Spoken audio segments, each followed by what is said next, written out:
인사 나눕니다. 사랑합니다. 축복합니다. 사랑합니다. 잘 오셨습니다. 기도하겠습니다. 걸어가신 아버지 하나님, 저희가 허락하신 귀한 말씀을 나눕니다. 성령께서 각 사람의 심령 가운데 내주하시고 조명하여 주셔서 말씀의 참뜻을 밝게 깨달아 알게 하시고 이 말씀 따라 살아갈 수 있는 용기와 지혜와 믿음 더하여 주옵소서. 예수 그리스도의 이름으로 기도합니다. 아멘. 할렐루야. 어제까지 우리 연합 여름 성경 캠프에 참여하였던 분들이 계시죠? 네. 피곤할 텐데 네. 예배의 자리를 지켜주셔서 감사하고요.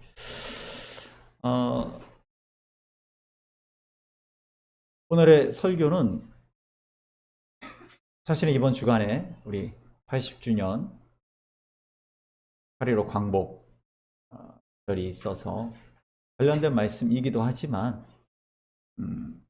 연합이라는 의미가 무엇인가도 한번 같이 생각해 보았으면 좋겠습니다. 사진을 좀 보여주시면요, 선생님.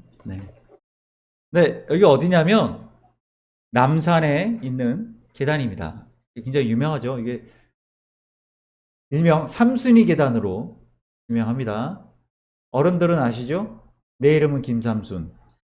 드라마에서 남녀 주인공이 여기에서 흔히들 우리 그 드라마만이 아니라 많은 드라마나 예능이나 이런 데서 여기서 많이 찍습니다. 남녀 주인공이 여기서 가위바위보에서 한 칸씩 올라간다거나 아니면 뭐 업고 올라간다거나 첫 키스를 한다거나 아무튼 뭐 그러한 매우 로맨틱한 장소로 한국에서는 그렇게 기억되고 있죠. 원래 이 계단의 용도가 뭔지 아시는 분 계시죠? 뭐였습니까 이게 원래? 그 다음 사진 보여주시면요. 네. 원래 저 계단이 지금 한 100개, 100여 개 남아있는데 원래는 한 400개 됩니다. 380 몇 개 되는데 조선 신궁 그러니까 일본의 국가 종교가 신도라는 교죠. 그 신도를 섬기는 신궁, 조선 신궁이 남산에 있었습니다. 그 신궁을 올라가는 계단이었어요. 그냥 4분의 1 정도 남아 있는 겁니다. 그 다음으로 보시면요. 네. 그래서 이게 그때 당시에 사실인데요. 남산에 이렇게 400개의 계단을 올라가면은 여기에 조선 신궁이 있었습니다. 일제강점기 때 지어진 신궁인데 이 신사라고 하는 신궁들이 많이 있죠. 일본에도 많이 있습니다만은 일본에서 가장 그 중요한 신궁 바로 다음 되는 그러니까 굉장히 규모가 크고 그 최상급 대우를 받았던 그런 곳이죠. 왜 남산에 지었나? 원래 이 남산이 이 한양을 당시엔 경성이죠. 한양을 내려다보는 저 위치에서 저 위치의 개념이 뭐냐면 한양과 경복궁 그러니까 조선의 왕궁을 내려다보는 이제는 일본이 더 정확하면 일본 천황이 이 조선을 다스린다. 조선 왕도 우리 아래에 있다. 그런 의미로 저게 지은 거죠. 그리고 원래 여기 뭐가 있었냐면 국사당이 있었습니다. 국사당이 뭐냐면 조선의 특히 왕실을 위해서 무당들이 굿하던 곳이 국사당이에요. 그 국사당 자리입니다. 원래 영험한 자리, 영험한 산이라고 그렇게 조선 사람들이 생각했던 바로 그 산이죠. 바로 그 국사당을 옮기고 이곳에 짓게 된 것이죠. 국사당은 인왕산으로 옮겼어요. 인왕산에서 무당들이 지금도 구슬하고 그러죠. 그 다음 보여주시면요. 이분들이 누구시냐면 이게 1943년도 사진으로 알고 있는데 조선 장로교, 그러니까 기독교 대표자들 기념사진입니다.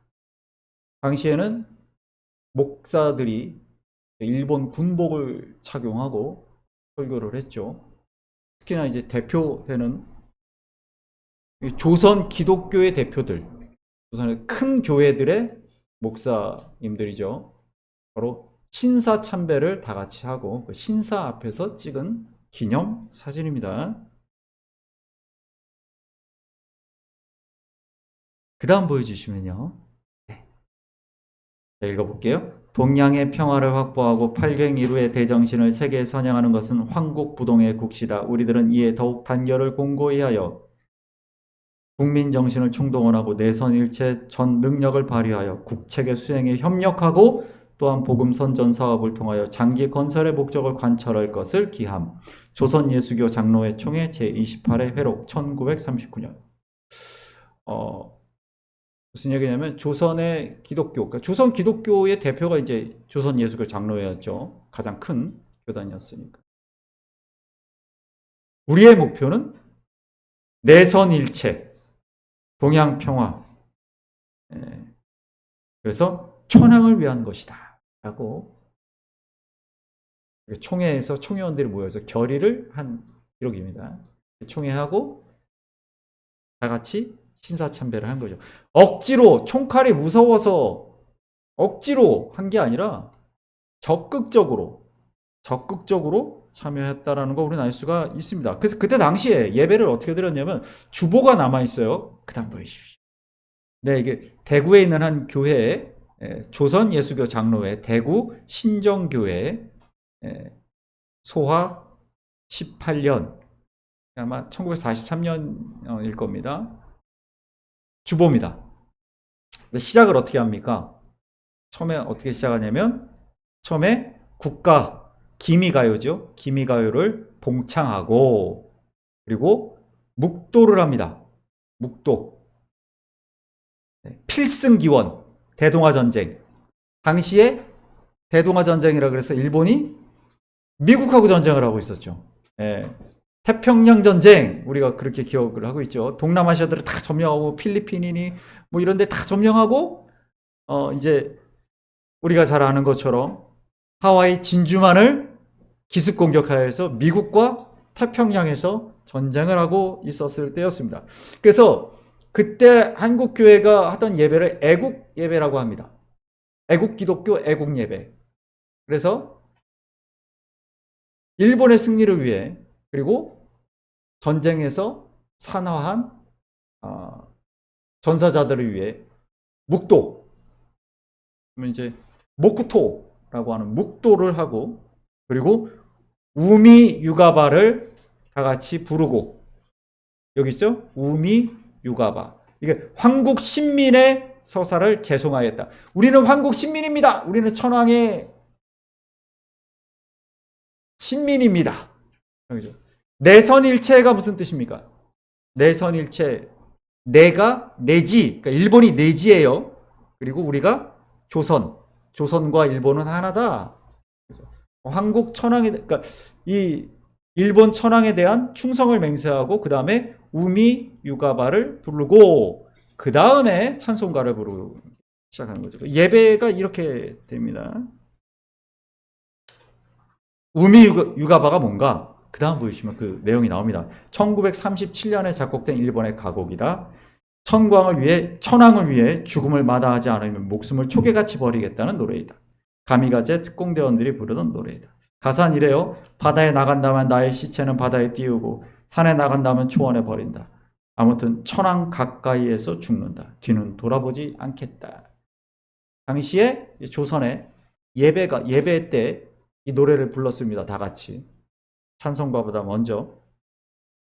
그리고 그 다음 사진 보여주시면 전국 이거 신사참배하는 한일 왕족들 그리고 모든 분들이 신사참배를 하게 됐죠. 여러분 이 신사참배하는 장면에서 독특한 게 있죠. 손입니다. 손을 보십시오. 뭡니까 이게? 흰 장갑이죠. 신사 참배할 때에 끼는 흰 장갑. 한국교회 제가 성찬식 때 장갑을 끼지 않고 우리는 그렇게 진행을 하는데 한국교회의 묵도와 흰 장갑이 들어온 이유가 바로 이 애국 예배 때문에 그렇습니다. 일본 천황에 대한 충성, 신사참배, 이게 다 흰 장갑. 전 세계 어디에도 흰 장갑 끼고 성찬식 하는 교회는 없어요. 나라가 그런 나라는 어디에도 없어요. 신사참배 때문에 들어온 겁니다. 일본 신 앞에서 예배할 때 흰 장갑을 끼는 거예요. 그래서 그때 들어온 건데 아직도 안 없어지죠. 예. 여전히 묵도와 흰 장갑이 한국교회에서 없어지지 않고 있어요. 왜 그럴까? 그 이유를 제가 이따 말씀드리겠습니다. 그것이 또 한국 조선만 그랬냐? 그렇지 않습니다. 그 다음 보여주시면요. 바로 그때 당시에 독일에서는 어땠습니까? 예, 히틀러와 독일 제국교회. 독일에서는 2차 대전을 일으키고 많은 나라를 점령하고 어떤 그 히틀러와 나치의 독일 교회가 애국 예배를 드림으로 애국하는 그리스도인이라는 그런 모임을 만들고 공조했죠. 거기에 대해 저항했던 사람들이 있었죠. 핑겐발트 고백교회 신학생들과 한 보네퍼. 우리 보네퍼 목사님에 대한 이야기를 제가 설교를 한 2번 정도 했었고 그 내용을 제가 말씀드린 적이 있습니다. 나치 독일 시대에 독일 개신교 교회에서 일어난 저항 운동이었다. 종교를 정치에 이용하려고 하는, 종교와 정치가 결탁하는 종교 지도자들이 권력자와 내통하여 재물과 권력을 취하던 바로 그때 1934년 바르멘 선언을 통해서 예수 그리스도만이 교회의 유일한 머리다. 히틀러가 아니라 예수 그리스도를 우리는 섬겨야 한다. 저항했죠. 그래서 여기 사진에 나와 있는 이 고백교회, 신앙을 고백한다는 의미예요. 우리는 오직 예수 그리스도가 교회의 머리시다라는 걸 고백합니다. 이들이 다 감옥에 끌려가거나 수용소에 끌려가서 죽고 그랬죠. 이 보네포 목사님도 우리가 아는 바와 같이 감옥에 계시다가 1944년 2차 대전 45년 2차 대전 끝나기 직전에 처형 당하시죠. 히틀러에 의해 처형 당합니다. 그때 수감 중이었던 보네포 목사님이 쓴 시가 바로 우리가 알고 있는 선한 능력으로라는 곡으로 만들어졌죠. 3절 가사 이렇습니다. 주님이 마신 고난의 쓴 잔을 우리도 감사하며 받으리. 주님의 남은 고난 채워가며 예수와 복음 위에 살리라. 선한 능력으로 일어서리. 주만 의지하리 믿음으로. 우리 고대 안에 주 오실 그날 승리의 새날을 맞이하리.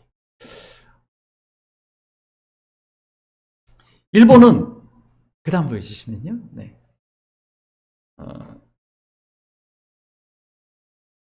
전쟁 말기가 되니까 이제 전쟁이 많이 미국 쪽으로 기울죠. 그렇게 되니까 어떻게 됩니까? 가미가제를 시작합니다. 가미가제가 뭡니까? 네. 가미가제 그 이름은 이제 신풍이라는 뜻인데 신의 바람. 일본을 지켜준다고 하는 옛날 여몽연합군의 일본 상륙을 막았던 그 태풍, 그걸 가미가제라고 하죠. 비행기에 폭탄을 싣고 미군의 군함으로, 항공모함으로 돌진하여 자살 특공대들이 나갔죠. 그 자살 특공대들을 보내는 우리 여학생들이 흔드는 게 뭡니까? 벚꽃이에요. 사쿠라.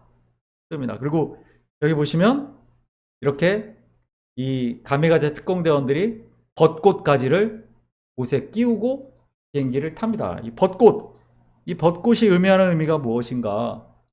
바로 그때 당시 그 전체주의, 국가주의, 군국주의 다 비슷한 말로 쓰이죠. 국가를 위해 목숨을 바치는 것이 국민의 본분이다 입니다. 일본이 그때 당시에 이 대동아 전쟁을 기점으로 해서 조선의 벚꽃나무를 엄청 심었어요. 예, 특히나 벚꽃나무가 처음에는 이제 한일합방 이후에 을사늑약 이후에 1908년 1909년부터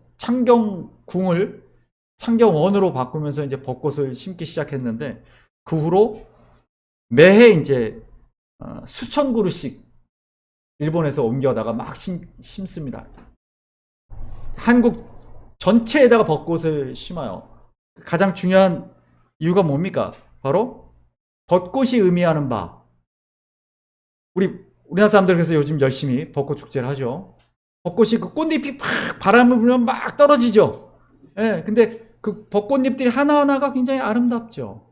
생생한 벚꽃들이 막 꽃비처럼 흩날립니다. 그걸 뭐라고 말합니까? 네가 가장 젊을 때, 내 인생이 가장 화려할 때, 천황을 위하여 이 벚꽃이 지듯이 내 목숨을 버려라. 그런 의미예요. 조선 사람들에게도 그래서 이 벚꽃나무를 엄청 벚나무를 심어 놓은 거예요. 너희들도 천황을 위해 목숨을 이렇게 벚꽃처럼 바람에 흩날리듯이 벚꽃이 지는 일왕과 국가를 위해 희생하라. 그래서 우리나라에 곳곳에 지금도 그때 심어놓은 벚나무들이 많이 있습니다. 그 다음 보여주시면요. 네. 그런 의미에서 이 독일과 일본, 우리 축구기라 그러죠. 그들을 일본, 독일, 이탈리아 이게 축구국 2차 대전을 했던 그들이죠. 굉장히 흡사한 부분이 많습니다. 독일 같은 경우는 아리안족, 백인들의 그 월사상, 그러니까 유대인 학살라든가 그런 침략들을 했고요. 그러다 보니까 독일 교회에서는 유대인들만 이스라엘만 등장하는 구약 성경을 금지시켰는데 그거를 일본도 똑같이 했습니다. 특히나 일제시대 때 한국교회에서 읽지 못했던 성경이 출애굽기입니다. 예. 억압받는 백성들이 해방을 맞이하는 출애굽기를 금지시켰죠. 뿐만 아니라 예언자들, 선지자들이 등장하는 권력을 향하여 외치는 선지자들이 등장하는 구약 성경 자체를 금지했어요. 그게 지금까지 이어지고 있는 겁니다. 그래서 한국교회는 구약 성경을 안 보는 것이 전통이 돼버린 거예요. 그러니까 이제 구약에 나오는 뭐 초막절이니 이런 것들을 잘 모르죠. 그러니까 이단들이 갖다 쓰는 겁니다. 그거를. 이렇게 다 여기서 나오는 거예요. 아까 제가 말씀드렸던 뭐 흰장갑이니 묵도니 구약을 잘 안 읽는 거니 이런 것들이 다 일제 때의 그 애국 예배의 흔적입니다. 왜 그래요? 그때 한국교회 지도자였던 그때 한국교회 대형교회들이 지금도 계속 이어지고 있기 때문에 그런 것이죠. 그것이 어떻게 이어지고 있습니까? 1966년 그 다음 보여주시죠. 네, 1차 국가조찬 기도회. 당시에 1961년 5.16 군사 쿠데타로 박정희 대통령이 우리나라 대통령이 때죠. 그때부터 국가조찬 기도회가 시작이 됩니다. 그거를 시작한 분이 바로 김준곤 목사죠. 한국 CCC 설립자이기도 하고요. 총재이기도 합니다. 그래서 이제 CCC가 전국 대학에 쫙 들어가고 엄청난 국가의 후원을 받게 되죠. 국가 조찬 기도회를 김준곤 목사가 쭉 진행을 합니다. 이 국가 지도자가 바뀌어도 조찬 기도회 계속 됩니다. 1980년대로 넘어오면은 이번엔 전두환 대통령을 위하여 5.16 군사 쿠데타가 하나님의 뜻이다 라고 그렇게 국가 조찬 기도회에서 전두환 대통령은 우리 민족을 위하여 하나님 보내신 여호수아다 이렇게 한국교회 지도자들이 높여주고 국가 조찬 기도회에 참석하는 것이 목사들의 영광이 되었던 시대였다라고 할 수가 없겠네요. 지금도 마찬가지니까요. 소위 애국 예배라고 하는 것입니다. 그것이 지금도 이어지죠. 이 애국이라는 말이 계속 등장하는 요즘의 사진들을 잠깐 보여드릴까요? 네. 네. 자유, 애국 이런 단어들을 많이 봅니다. 그 다음도 보여주십시오. 기독교와 애국이라는 표현들이 나오죠. 근데 여러분, 기독교와 가장 어울리지 않는 단어가 뭐냐라고 하면 애국입니다. 왜 그런가? 여러분은 시편 51편, 네, 우리 최선희 집사님 읽어주셨는데, 그림 하나를 보여드릴까요? 예, 이 그림이 뭐냐면, 여기 앉아있는 왕이 다윗입니다. 그리고 나단 선지자죠. 그 시편 51편의 배경은 무엇입니까? 다윗이 부하장군 우리아의 아내 밧세바를 뺏기 위해, 그죠? 그리고 자기가 저질렀던 간음을 덮기 위해 우리아를 죽이고 밧세바를 왕비로 삼았던 바로 그때 하나님이 나단 선지자를 보내요. 손가락질을 하고 있죠. 너는 죄인이다. 그 다음 그림도 한번 보여주십시오. 이거 루벤스 그림, 굉장히 유명한 그림이에요. 살로메에게 바쳐진 세례 요한의 머리.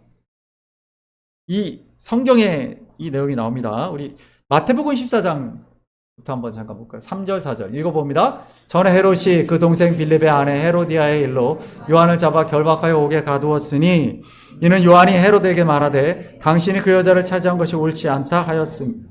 6절 그가 제 어머니의 시킴을 듣고 이르되 세례 요한의 머리를 소반에 얹어. 우리 잘 아는 이야기죠. 세례 요한이 어떻게 죽었나? 당시에 로마 제국의 식민지였지만 로마 제국이 직접 통치를 남쪽 유다 지역은 총독을 보냈지만 그 위에 북쪽 헤롯 왕을 분봉 왕이라고 그 왕의 그 왕과 왕비를 세례 요한이 죄인이라고 손가락질한 거 고발한 거죠. 예. 동생의 아내를 빼앗았다. 예. 십계명을 위반한 거잖아요. 내 이웃의 아내를 탐하지 말라 그랬는데. 그러니까 어떻게 합니까? 그 왕비였던 헤로디아가 딸을 시켜서 딸에게 소원을 말해보라 라고 했던 그 헤로드 왕에게 저 세례 요한의 목을 잘라서 쟁반에 얹어서 나에게 주십시오. 그러니까 국가 권력에 맞섰던 아까 나단 선지자와 같이 세례 요한은 왕비의 미움을 사서 죽음을 당합니다. 아모스 4장 말씀도 볼까요? 1절입니다. 읽습니다. 사마리아에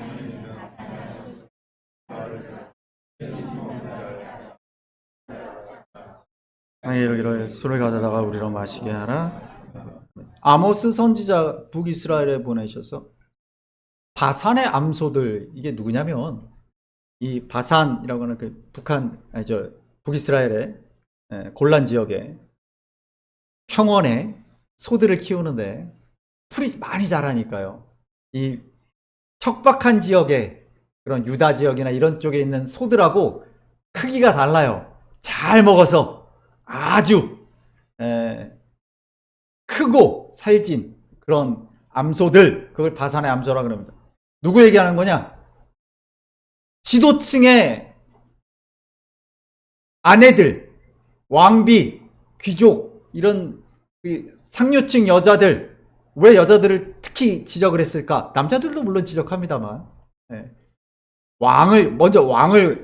왕과 그 지도자들을 비판하고, 그 다음에 사치를 부리는, 그래서 바산 암소들, 국민은 먹을 것이 없어서 굶어 죽어가고 있는데, 너희 왕비들이과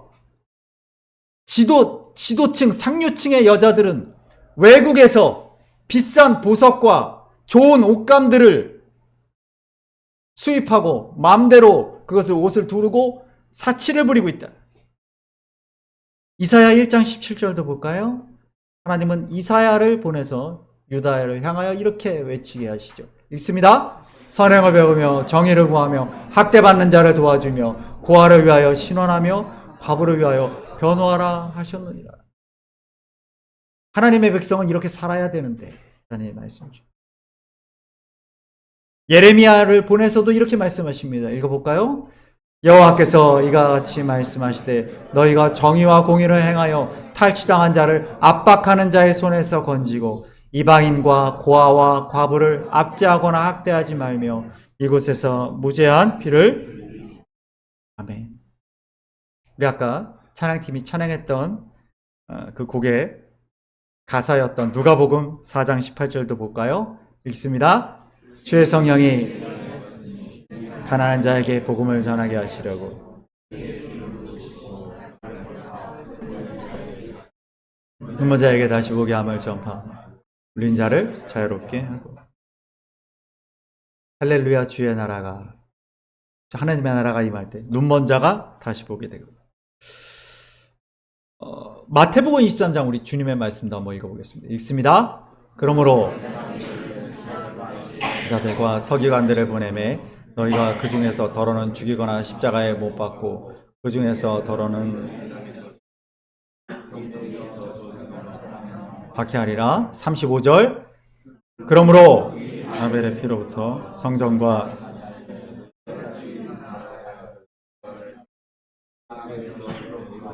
피가 다 너희에게 돌아가리라. 성전과 제단 사이에서 놓여진 바라가의 아들 사가랴. 얼마 전에 수요 사경회 때 우리가 함께 요아스에 대한 이야기를 하면서 요아스 왕을 그 어린 요아스를 왕으로 올리고 또 그를 선한 왕으로 잘 지도했던 대제사장 여호야다가 죽은 다음에 요아스가 우상 숭배자로 돌아서는 그런 이야기를 우리가 수요 사경회 때 나눴죠. 그 여호야다의 아들이 바로 사가랴죠.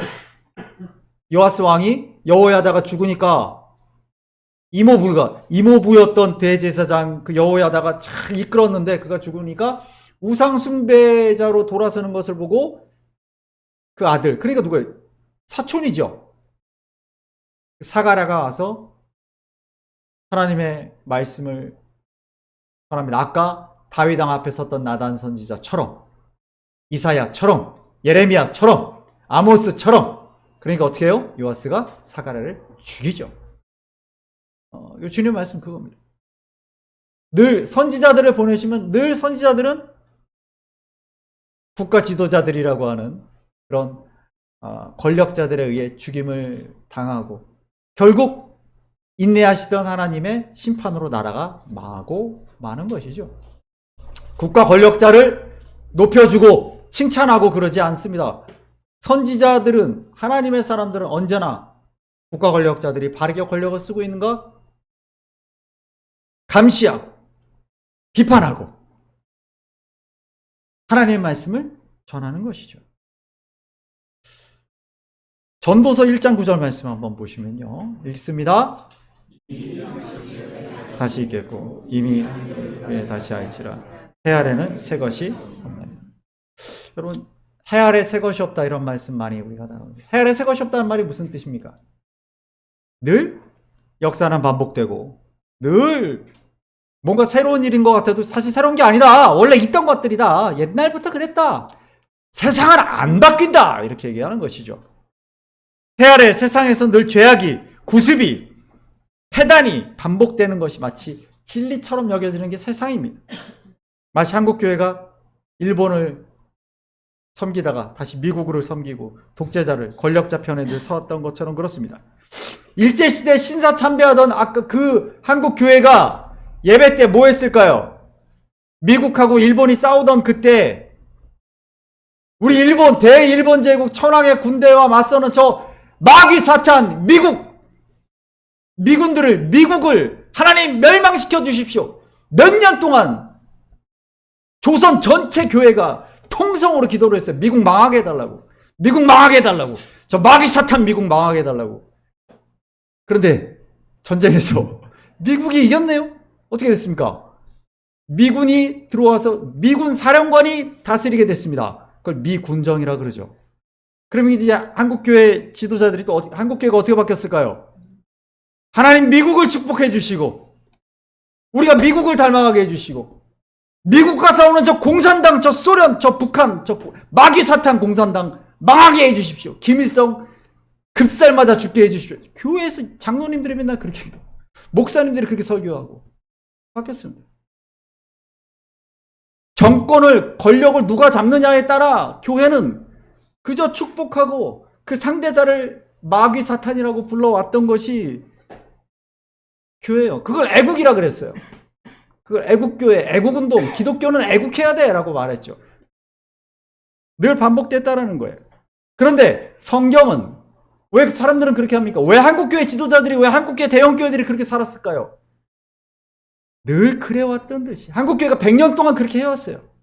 권력자들 편에 서서 조찬기도회 가서 축복하고, 권력자들을 위해서 기도해야 되고, 나라와 민족을 위해 기도해야 된다고. 나라와 민족이라는 말을 저는 제일 싫어하는데,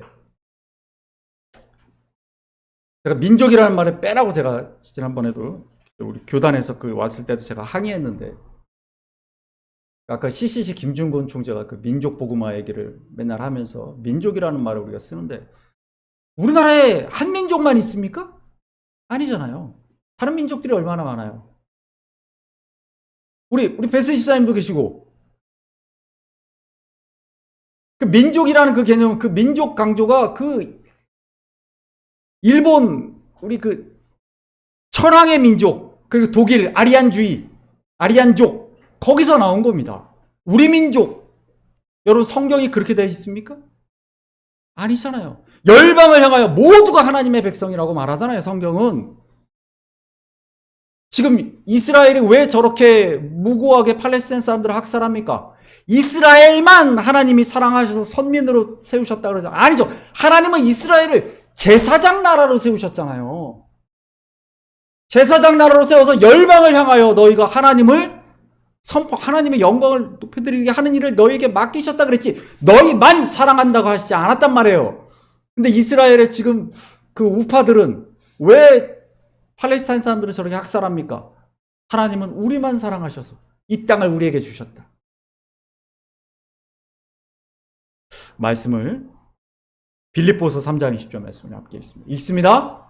그러나 우리의 시민권은 하늘에 있는지라 거기로부터 구원하는 자. 아멘.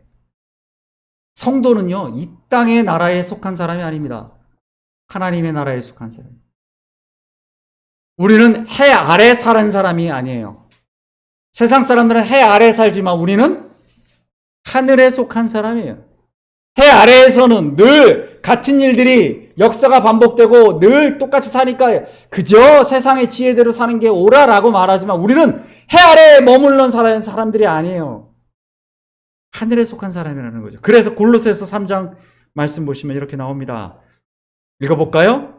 너희가 서로 거짓말을 하지 말라. 옛사람과 벗어버리고 새 사람을 입었으니 이는 자기를 창조하신 이의 형상을 따라까지 새롭게 하심을.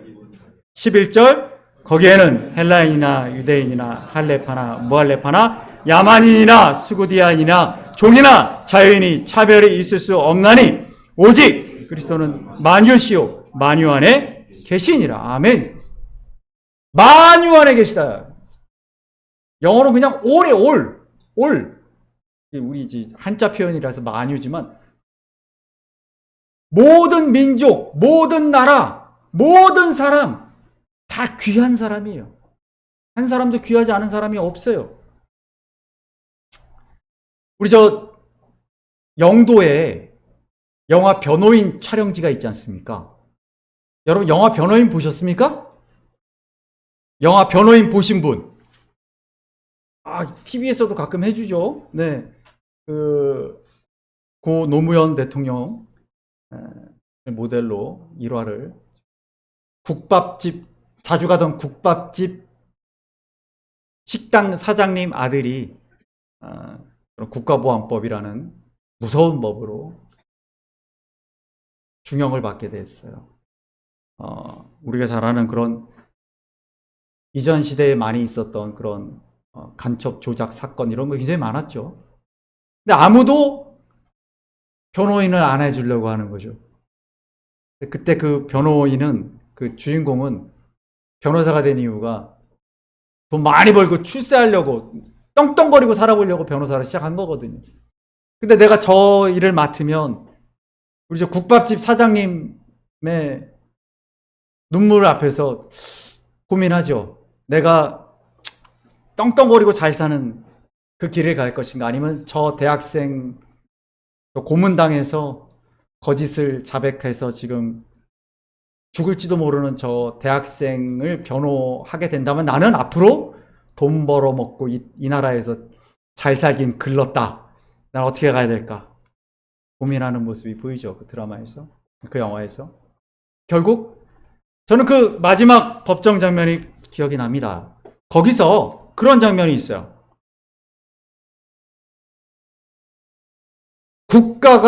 국가를 위해 국민이 존재하는가? 국민을 위해 국가가 존재하는가? 무엇이 국가인가에 대한 이야기죠. 아까 우리는 그 일제시대 때 우리가 봤던 그 사쿠라와 그런 것들을 봤죠. 전황을 위해, 국가를 위해 국민은 희생해야 돼. 국민의 목숨은 한두 사람이 아니라 1000명, 10,000명, 10만 명, 100만 명이 죽어도 국가를 위해서 희생해야 돼 라고 말하는 거죠. 근데 그 영화에서 제가 가장 좋아하는 장면이 그 장면이죠. 무엇이 국가냐라고 말할 때 그 변호인이 그렇게 외칩니다. 대한민국 헌법 1조 2항. 뭡니까?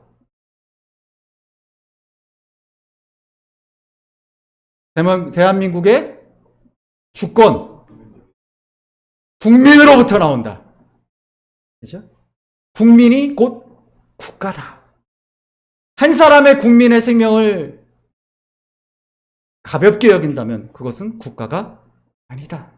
국민을 위해 국가가 있는 것이다. 국가를 위해 국민이 있는 것이 아니다라는 것이죠.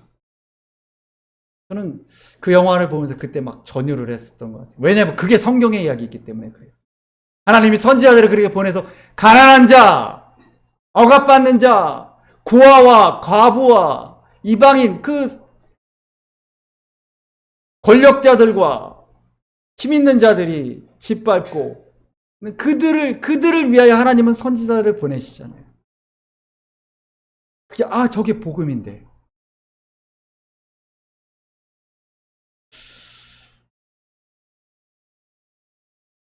차별이 있을 수 없다. 저는 이 말씀이 참 귀하다고 생각합니다.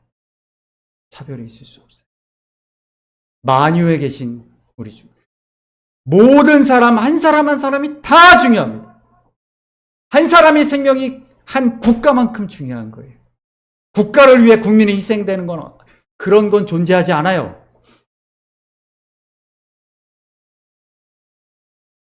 만약에 우리가 누구를 위해 우리가 희생을 해야 된다면 그것은 국가를 위해 희생하는 게 아니죠. 내 이웃을 위하여. 우리 주님 말씀하셨듯이 친구를 위하여 죽는 그 죽음. 그것이 귀하다 하셨죠.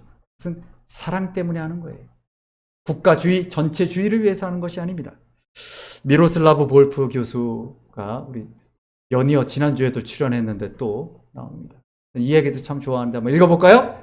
십자가에 달린 그리스도를 통해 하나님이 원수였던 인간을 포용하셨듯 우리도 적대자와 나뉘어진 이웃을 포용해야 한다.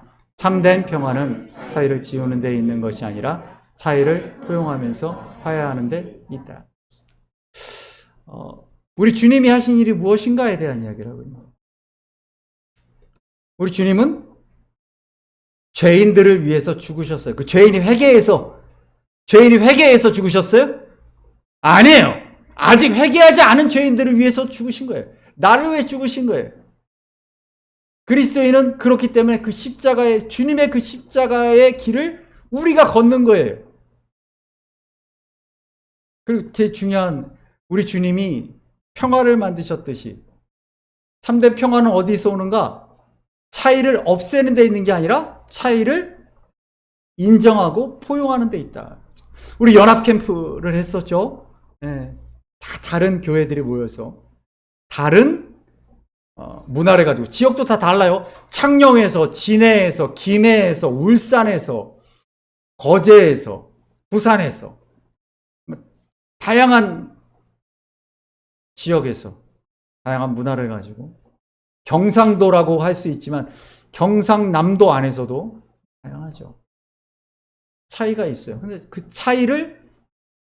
차이가 있으니까 너하고 나는 달라가 아니라 다름을 인정하면서 그럼에도 불구하고 우리는 하나다. 왜? 우리 주님이 그렇게 하셨기 때문이죠. 그렇게 하려면 그렇게 하는 것이 어떻게 가능한가? 옛 나의 모습으로는 가능하지 않아요.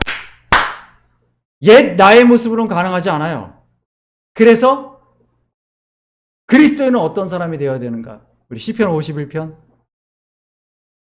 다윗이 왜 그 죄를 저질렀는가? 다른 나라 왕들은 그렇게 해도 되거든요. 다른 나라 왕들은 내가 마음에 드는 여자가 있으면 마음대로 뺏어가지고 자기 아내를 삼을 수 있어요. 근데 하나님의 왕은 그러면 안 되는 거예요. 새로운 왕이 돼야 되기 때문에. 그래서 다윗은 깨닫죠. 그래서 하나님 나를 새롭게 해주십시오. 새로운 사람이 되게 해주십시오. 51편 우리 말씀 다시 읽어볼까요? 하나님이여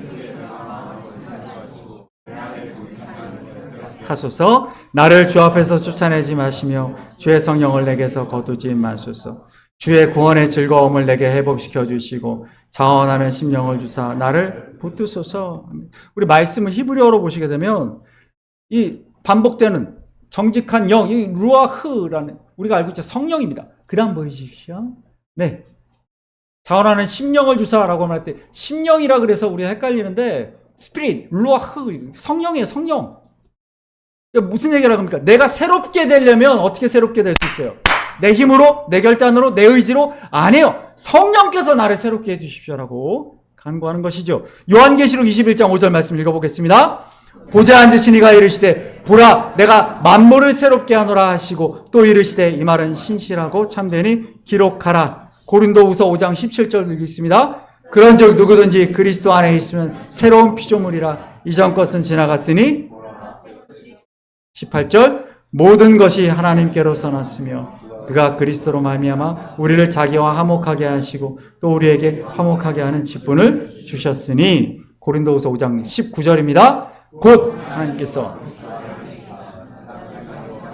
하시며 그들의 죄를 그들에게 돌리지 아니하시고 화목하게 하는 말씀을 우리에게 아멘. 이게 우리의 소명입니다. 주님이 십자가에서 하나님과 우리의 손을 연결해 주셨듯이 너희가 그렇게 살아라. 화평케 하는 존재로 살아라. 선을 긋고 우리 민족, 우리 나라 이런 게 아니라 나하고 생각이 같은 우리 교회 이런 게 아니라 우리 고향 이런 게 아니라 에베소서 말씀을 우리가 아주 마지막으로 2장 14절 말씀을 읽어봅니다. 그는 우리의 자기 육체로 아멘. 여러분 한국교회의 그런 부끄러운 역사에 대한 얘기를 제가 했는데 그게 역사가 아니에요. 왜냐면 지금도 그러고 있어요. 여전히 해 아래 새 것이 없다라고 믿는 사람들은 교회가 성장하려면 교회가 대형교회가 되려면 국가 권력과 정치 권력과 계속 결탁해서 우리나라 교회들이 그렇게 컸어요. 한국 해방 이후에 일본 신사나 일본 천리교 그 건물들을 다 교회들이 불입했어요. 미군정의 친화 그 일본 재산들을 다 한국 교회에 나눠줬어요. 그 교회들이 지금 다 컸어요. 영락교회 그 교회가 다 그 천리교 건물에서 이렇게 큰 겁니다. 영락교회가. 그 후로도 마찬가지죠. 우리가 여러분들이 알고 있는 그 대형 교회들 다 국가에서 토지도 주고 은행에서 건축 대출을 무한대로 해줘서 거대한 건물들을 짓고 땅을 국가 조찬기도회에서 대통령에게 축복기도 해주면 그 교회에 은행이 막 대출을 해줘요. 건축 헌금으로 교회를 지은 게 아니에요. 그렇게 한국교회 대형교회들이 그렇게 성장했습니다. 그리고 그게 옳다라고 말해요. 해 아래 새 것이 없으니까 옛날에 그 방식대로 일제시대 때 했던 방식대로 그대로 똑같이 아닙니다. 우리는 해 아래 사는 사람이 아니라 하늘에 속한 사람이에요. 새롭게 하시는 하나님의 이전에 어떻게 살았던 게 아니라 나를 새롭게 하시는 우리 주님의 뜻을 따라 오늘도 새로운 사람으로 새로운 존재로 소명을 따라 살아가시는 저와 여러분들의 시간들을 소망합니다. 여러분 주부에 있는 새롭게 하소서